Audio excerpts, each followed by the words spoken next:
Genesis 3. Now the serpent was more subtle than any beast of the field which the Lord God had made.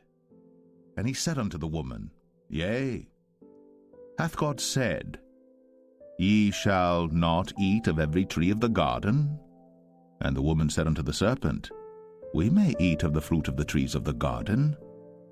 But of the fruit of the tree which is in the midst of the garden, God hath said, Ye shall not eat of it, neither shall ye touch it, lest ye die. And the serpent said unto the woman, Ye shall not surely die. For God doth know that in the day ye eat thereof, then your eyes shall be opened, and ye shall be as gods, knowing good and evil.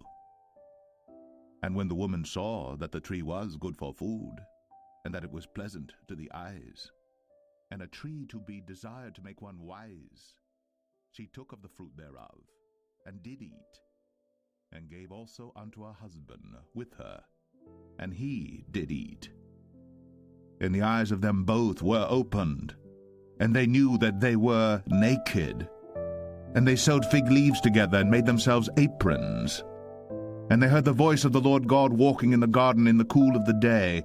And Adam and his wife hid themselves from the presence of the Lord God amongst the trees of the garden. And the Lord God called unto Adam, and said unto him, Where art thou?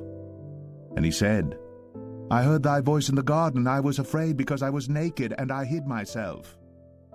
And he said, Who told thee that thou wast naked? Hast thou eaten of the tree whereof I commanded thee that thou shouldest not eat? And the man said, The woman, whom thou gavest to be with me, she gave me of the tree, and I did eat. And the Lord God said unto the woman, What is this that thou hast done? And the woman said, The serpent beguiled me, and I did eat. And the Lord God said unto the serpent, Because thou hast done this, thou art cursed above all cattle, and above every beast of the field. Upon thy belly shalt thou go, and dust shalt thou eat all the days of thy life. And I will put enmity between thee and the woman, and between thy seed and her seed. It shall bruise thy head, and thou shalt bruise his heel. Unto the woman he said, I will greatly multiply thy sorrow and thy conception. In sorrow thou shalt bring forth children, and thy desire shall be to thy husband, and he shall rule over thee. And unto Adam he said, Because thou hast hearkened unto the voice of thy wife, and hast eaten of the tree of which I commanded thee, saying, Thou shalt not eat of it, cursed is the ground for thy sake. In sorrow shalt thou eat of it all the days of thy life. Thorns also and thistles shall it bring forth to thee, and thou shalt eat the herb of the field. In the sweat of thy face shalt thou eat bread, till thou return unto the ground. For out of it wast thou taken, for dust thou art, and unto dust shalt thou return. And Adam called his wife's name Eve, because she was the mother of all living.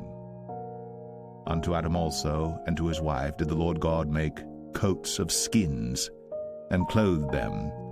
And the Lord God said, Behold, the man is become as one of us, to know good and evil. And now, lest he put forth his hand, and take also of the tree of life, and eat, and live forever.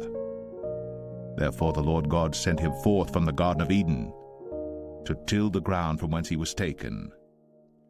So he drove out the man, and he placed at the east of the Garden of Eden cherubims, and a flaming sword which turned every way, to keep the way of the tree of life.